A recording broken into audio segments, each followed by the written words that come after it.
illərlə xəyalını qurduğun o maşını, o telefonu və ya evi nəhayət ki alırsan. Elə bilirsən ki, hədəfə çatdın, vəssalam. Bundan sonra həyat sənə cənnətdir. Amma o cənnət nədənsə cəmi 2 həftə çəkir.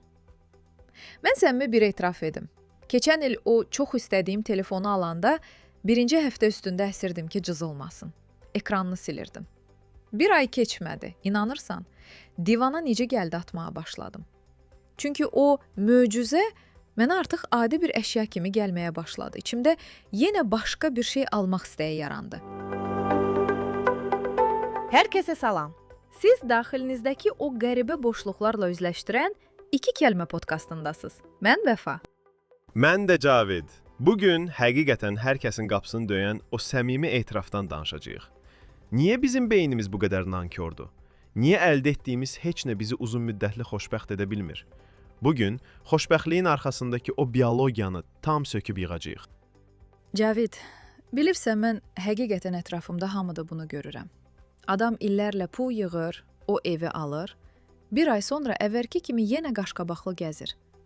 Bunun psixologiyada elmi bir adı var, yoxsa biz cəmiyyət olaraq beləyik?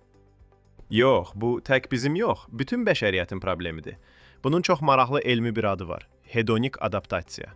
1978-ci ildə psixoloqlar bunu sübut etmək üçün elə bir araşdırma ediblər ki, nəticəsi bütün dünyanı şoka salıb. Çox maraqlıdır. Nə araşdırması olub ki? Deməli, 2 tamamilə fərqli insan qrupunu izləyirlər. Birinci qrup lotereyada milyonlarla dollar udan, həyatı bir gecədə nağla dönən adamlardır. İkinci qrup isə ağır qəzaya düşüb ömürlük iflic olan, təkərli kürsüyə məhkum olan insanlardır. Yəni xoşbəxtliyin və bədbəxtliyin ən son, ən pik nöqtələrini tutublar. Məntiqlə, milyonçular ömrünün axırınadək göylərdə uçmalıdır. O birilər də həyatdan küsməlidir. Elə deyil? Bütün dünya da elə bilirdi.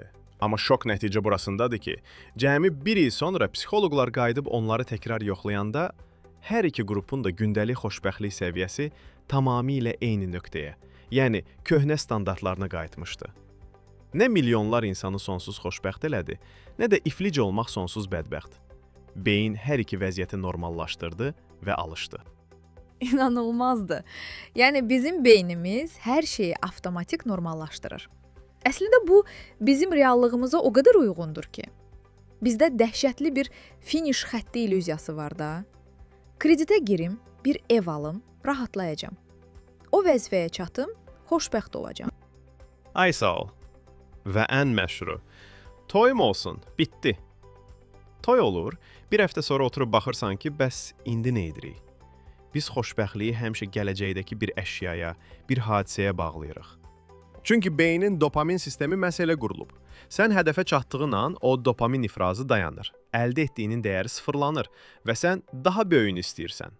Psixologiyada buna hedonik qaçış aparatı deyirlər. Təsəvvür elə, idman zalında qaçış aparatındasan. Nə qədər sürətli qaçırsan qaç, yenə eyni yerdəsən. Dəqiq elədi. Yaxşı, gəl onda əsas məsələyə keçək. Səncə biz bu dopamin sistemini necə idarə edə bilərik?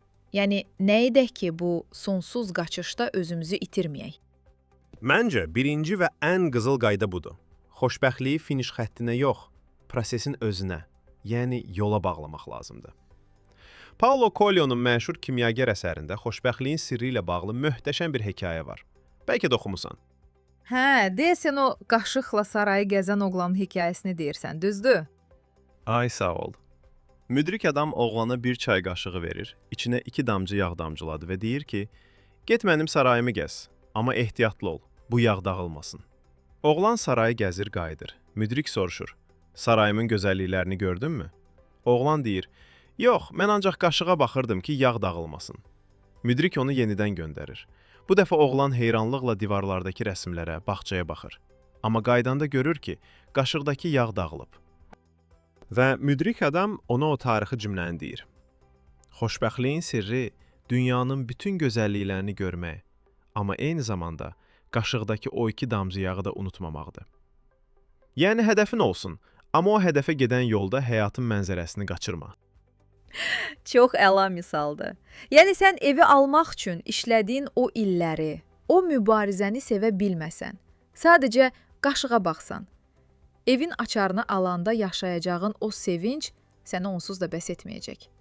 Bəs sənin başqa hansı taktikan var? İkinci üsul isə mənim ən çox sevdiyim və çox güclü bir psixoloji alətdir. Negativ vizualizasiya. Yəni, sahib olduqlarını itirmək qorxusunu xəyal etmək. Gəl bunu sənin üzərində yoxlayaq. Sən hər gün işə sürdüyün o maşından bəzən bezirsən də yəqin ki. Hə, bəzən adam içində deyir ki, kaş yeniləyərdim bunu. Amma bir dəqiqə. Mən hər gün onu itirdiyimi xəyal etsəm, bu məni depressiv, pessimist birinə çevirməz ki. Qətiyyən yox.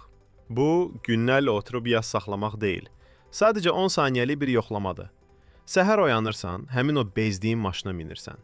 Sadəcə 10 saniyəlik xəyal edirsən ki, bu gün o maşın qəfildən əlindən çıxıb. İşi itirmisən, maşını satmısan. O itki hissini bir anlıq yaşayırsan. Sonra gözünü açırsan və sükanı tutursan. Aha, o an beynin əlindəkinin dəyərini yenidən xatırlayır. Şükür hissi təzələnir. İnanılmaz güclü alətdir.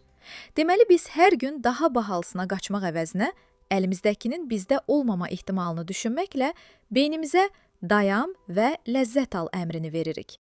Bəli, çünki xoşbəxtlik gələcəyə çatmaq deyil, indini xatırlamaqdır. Əgər biz bu hedonik qaçış aparatından düşə bilsək, həm psixologiyamızı, həm də cibimizi çox böyük bir yükdən xilas etmiş olacağıq.